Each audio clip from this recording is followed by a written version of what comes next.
coming out at 91, chuckles Barbara Hosking, offering me a plate of chocolate digestives. I think people want me to be out and proud, holding a banner. The former Downing Street aide's uality is possibly the least interesting part of the memoir she's just released, exceeding my brief, among confronting spitting cobras while working at a copper mine in Tanzania, defying Ted Heath over a sherry in number 10, and hosting a party at the Munich Olympics while negotiating a hostage situation. But that hasn't stopped her being asked to speak at gay events. Now her story's out. She has politely declined. Barbara holds the spitting cobra. All photos from Barbara Hosking's personal collection 5 minutes from the Houses of Parliament. Memories of her political career are never far away in her Westminster flat. Its interior is a picture of cozy retirement pocked with her high-powered past paintings of seascapes and fishermen from her childhood home of Cornwall. Follow a recent portrait of Hosking in a scarlet cardi holding a fountain pen. The Economist perches beside a Radio Times on the coffee table and a floor-to-ceiling bookcase overflows. I just took all my diaries out and threw them away. Reflecting her portrait hanging in the hall, Hosking wears wide-frame tortoise-shell spectacles, navy trousers and a faintly mischievous pursed-lipped smile. The red cardigan has been replaced by a light wool duck jumper today. Her partner, to whom the memoir is dedicated, for Margaret, who has kept me on course for more than 20 years, so far, brings us cups of tea. Barbara's 75th birthday party with Edward Heath. Hosking's revelations about running Heath and Harold Wilson's operations behind the scenes very nearly didn't make it into print. 10 years ago, after 2 of her closest friends died, she threw all of her diaries out. I had to go and clear out a lot of their things. I found that quite an upsetting experience, she tells me. I don't want other people to have to go through all my stuff, so I just took all my diaries out and threw them away. I'm inclined to go off the handle sometimes, she says softly, sipping her tea and leaning back on the white sofa. It was in a fit of fury or something. Luckily, her memory served her well enough to compile her recollections, which zigzagged through her dizzying career of local reporting, the novelty of London working life, 3 years mining in Africa, Labour HQ, Whitehall, Downing Street, and the cutthroat world of television. We are still much too class-ridden. But it was her difficult upbringing that was easiest to recall. We did have a miserable childhood, she says. Living without electricity, Hosking was not trusted to light a match for fear of wasting it, until she was 7. The second of 3 sisters and a brother, she writes of the misery at home, in Cornwall after her disciplinarian father, who ran a dairy, went bankrupt in the 30s and her elder sister Peggy returned from a Women's Royal Naval Service assignment pregnant, unmarried and dismissed after 6 months in service.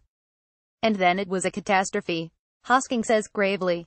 She writes of her parents' unhappy marriage, realizing her father had been unfaithful, and how her mother used to escape to lectures and cookery demonstrations held by the gas company. The gas cooker was also a convenient way out for those women who could no longer bear their often brutal lives, battered wives and beaten children.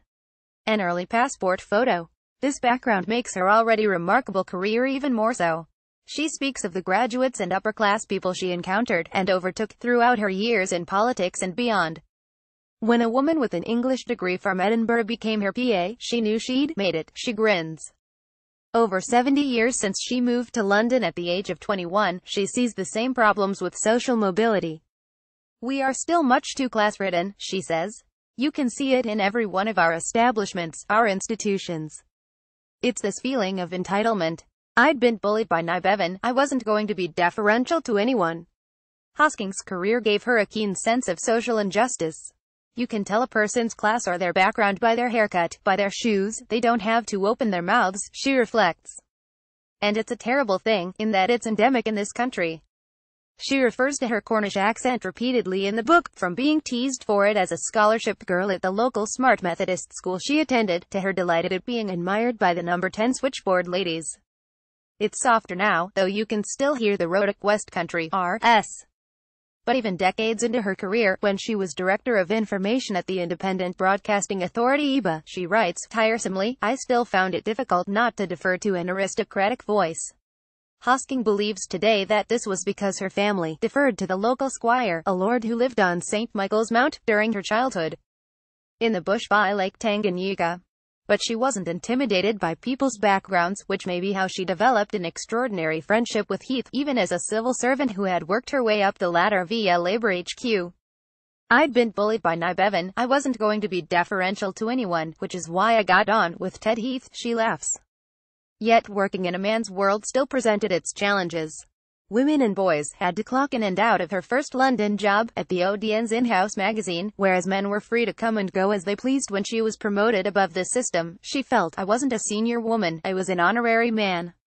With her Hudson terraplane. While working for the Labour Party, which she finds has more of a misogynist streak than the Tories, she recalls men shouting out petticoat rule during meetings about council candidates' elections to rule out any woman trying to stand.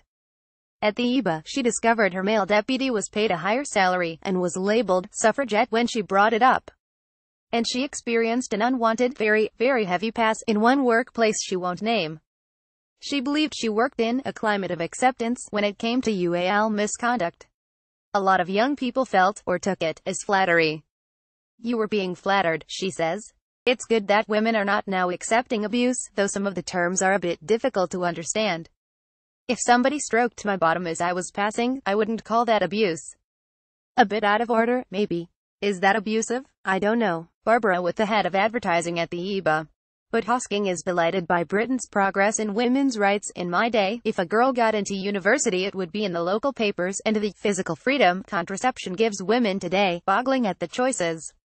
There's one you can just inject for the year. Well, I didn't know that. I never needed to know that, really, she laughs. I didn't know what I was, it took me a long time. While she did have affairs with men during her career, nearly marrying a minor during a 3-year stint as one of 2 women on a copper mine in Tanzania, a super guy, but it would have been unfair. A lie actually. Hosking had liked women since falling in love with her school friend Melvina Soden at 6 years old. With friends Catherine Whitehorn, Heather Brigstock and Mary Baker. I didn't know what I was, I didn't know what it was about, she says. It took me a long time. Barring a humorously clumsy attempt at chatting up a land girl in uniform at a railway station, and nights out to the Gateways lesbian club in Chelsea with her 2 landladies who were cousins, it was only when Hosking was working for the Labour Party and met a librarian called Daphne at its headquarters who made her realize there were lots of people like that around. Even so, some of her oldest friends have only just found out. They looked at me and, she puts on a comic face of shock. I'd always assumed that anybody who really knew me well would have known it. She leans forward on the sofa, eyebrows raised.